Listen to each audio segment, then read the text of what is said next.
Police in Babanango in KwaZulu-Natal, KZN, have arrested a fellow police officer and his two accomplices after they were found in possession of 31 bales of daga along the R34 road in Babanango on Friday afternoon. According to KZN SAP spokesperson Colonel Robert Netshiunda, the police received information of a white Toyota Ramayan which was suspected to be transporting daga from Nongoma, driving towards Ulundi. An operation involving officers from Babanango, Ulundi, Malabathini and Ulundi K9 unit was swiftly set up and the vehicle was spotted and stopped.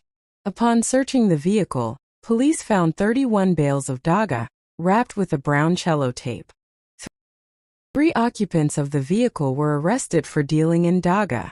The driver was identified as a police constable, who is a member of the Public Order Police (POP) in Durban. The acting provincial commissioner of KwaZulu-Natal, Major General Phumelele Makhoba, applauded police for applying the law equally by arresting their own colleague. She said that police officers are not above the law and must be exemplary in the communities. For us to effectively fight crime, we must first clean ourselves from the inside. We cannot afford to have police officers breaking the very same law which they are supposed to uphold and enforce. I have directed that necessary internal disciplinary steps must be instituted against the officer, simultaneously with the criminal proceedings, said Major General Makhoba. The suspects will appear in court soon. What we see happening, Honorable Chair and members, is just criminal act from within, as embarrassing as it is, but I'm sure honorable members, as you're going to be catching up on the Madlanga Commission on a testimony that the Major General Finn from DPCI is presenting right now from yesterday, is indicating the weaknesses in the system and how officials within the police have manipulated the handling of exhibits in the South African Police Service at the highest level. And there are many of those. We're charging members left and right. In one of my districts in KZN, for instance, in the past 2 months, we have suspended a Major General who's a district commissioner for poor exhibit management, where a large amount of money was lost in the exhibit 13 store under their supervision. And one member or 2 members were dismissed as a result of that.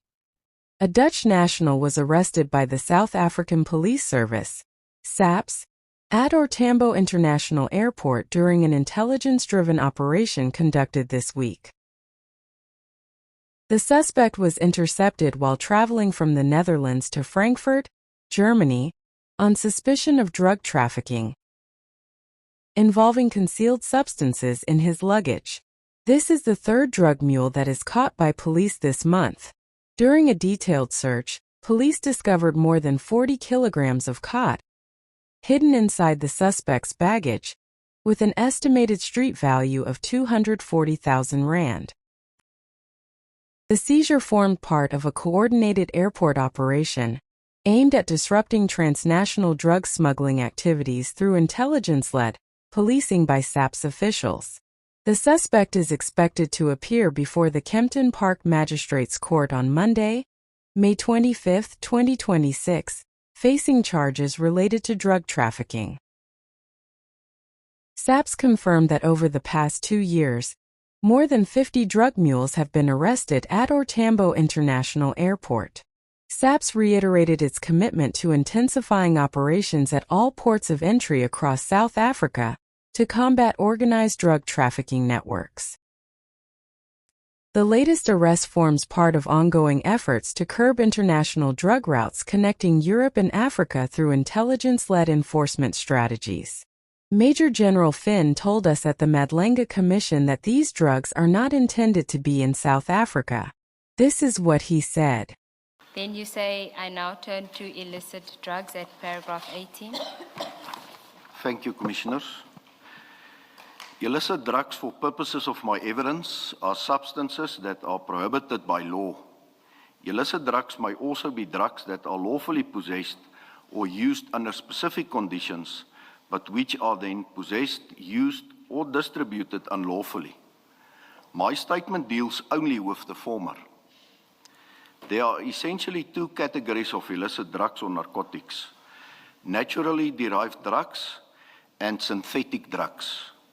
Naturally derived drugs are, for instance, dagga, cocaine, and heroin. And I would also like to include here methamphetamine that's originating from Afghanistan. Cocaine is derived from leaves of the coca plant, which is cultivated mainly in South American countries such as Colombia. The leaves are harvested and then processed to extract the substance known as coca paste.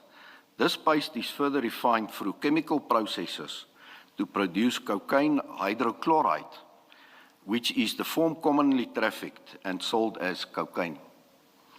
Heroin is derived from the opium poppy plant, which is cultivated primarily in Afghanistan. The opium is extracted from the poppy plant and then processed to produce morphine, which is further refined into heroin through additional chemical processes.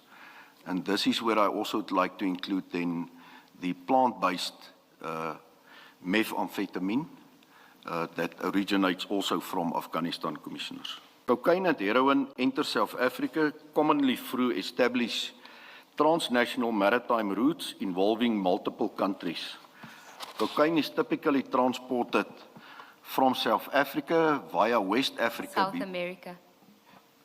Apologies for that, Commissioners. Transported from South America via West Africa before reaching Southern Africa, while heroin is commonly transported from regions such as Afghanistan through East Africa like Mozambique and into South Africa. These substances are moved using a variety of methods, including air travel couriers, commercial maritime routes, and overland transport. South Africa functions both as a destination for local distribution and as a transit point for further international trafficking. These activities are generally conducted by organized criminal networks operating across national borders. A common method used globally is called the rip-on, rip-off technique. It is essentially hiding drugs inside someone else's shipment in the container when retrieving them before the rightful owner ever knows. The illicit drugs are placed into a legitimately packed shipping container without the knowledge of the lawful consignor or consignee and are later removed from that container at the port or transit point. This method makes use of legitimate cargo to conceal the transportation of drugs. The process requires the trafficking syndicate to identify a legitimate container with a legitimate consignment from a reputable company. Usually an employee or employees at the consignor would be targeted by the trafficking syndicate. The transaction also requires corrupt officials in the source port as well as its final destination. The officials load bulk consignments of contraband in backpacks, baggage, and boxes placed preferably at the back of the container. Sometimes a duplicate seal is left inside the container.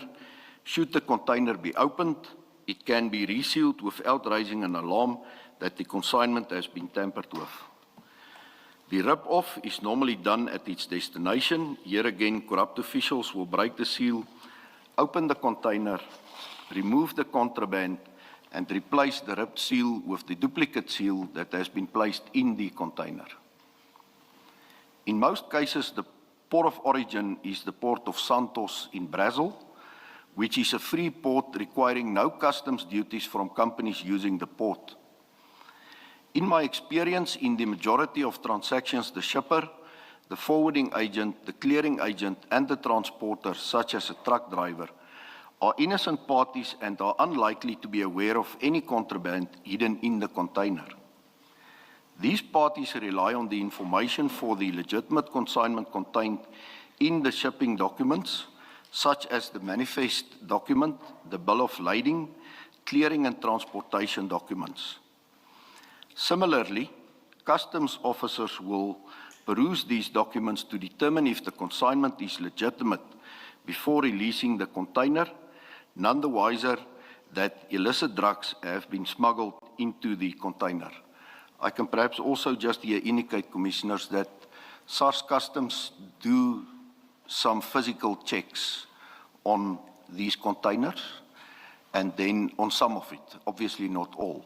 And in some instances, they do detect narcotics, and then alert the DPCI to the matter for further investigation. I will deal in detail with seizures that occurred in 2020 to 2022, but I want to deal with one seizure to give the Commission a practical example of the method described above. Thank you, General. Just before you proceed, Commissioners, this is where we're going to flight some photographs just to demonstrate what the General is indicating. Proceed, General. Thank you. On 30 July 2021, a ton of cocaine, it was in total 999 kilogram bricks, Commissioners, was seized in Durban at the LCS Freight Logistics Depot. The drugs were found at the back of a Scania shipping container containing truck parts. The container's port of origin was the port of Santos in Brazil. Scania was not aware of the cocaine in the container. The drugs were seized and taken to the Maiden Wharf police station. Prior to the DPCI arriving at the depot, members from border policing visited the company and placed a detention order on the container. At this stage, show photo 1. So if you can just describe that photo, General. The photo depicts containers, Commissioners, that's offloaded from vessels that docked in the harbor. And then photo 2.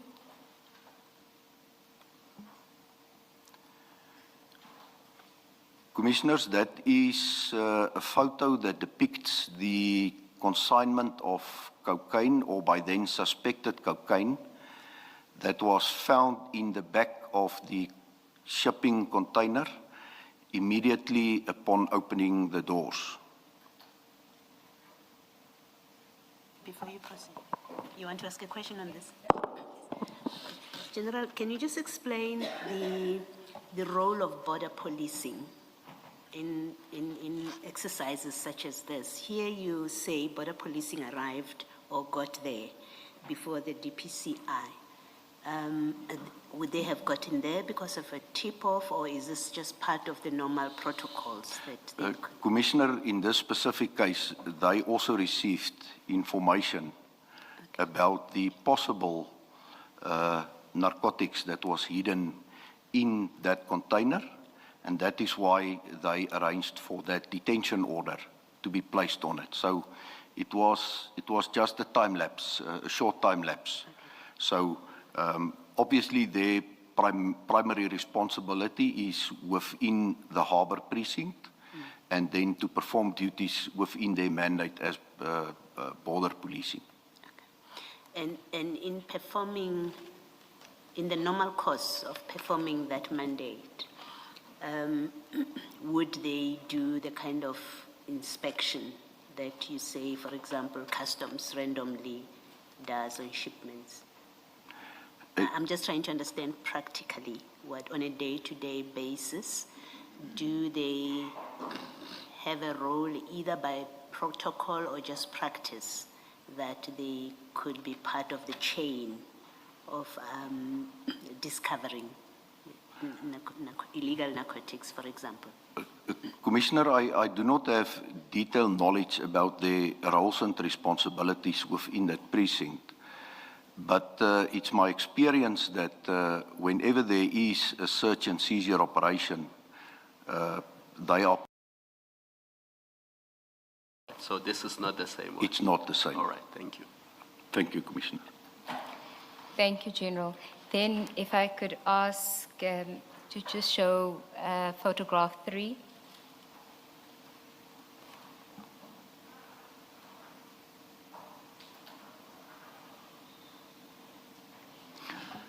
Commissioner, the photo that's depicted there is of the blocks of cocaine with the logo W or M, depending on how you look at it, that was recovered from one of the bags after the wrapping of that bag was removed.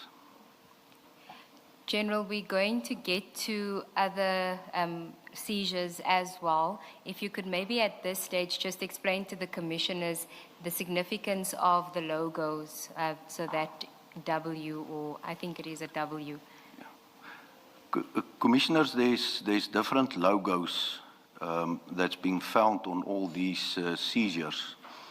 And the explanation for that is that it is the unique mark of certain individuals or a syndicate that's operating within the production space of the cocaine in, for instance, Colombia, that place their fingerprint or their identity to that brick of cocaine. That if there's in future a problem at the final destination, for instance, with the quality, it is clear from where that brick of cocaine is originating. Because I'm sure they can't have their fingerprints on it and they can't exactly have a note that says, I'm the supplier. Indeed, Commissioner, and that's why you will also find that there is perhaps multiple suppliers in one consignment that arrives in South Africa. And that's the reason why there will be multiple logos when such consignments are detected and seized.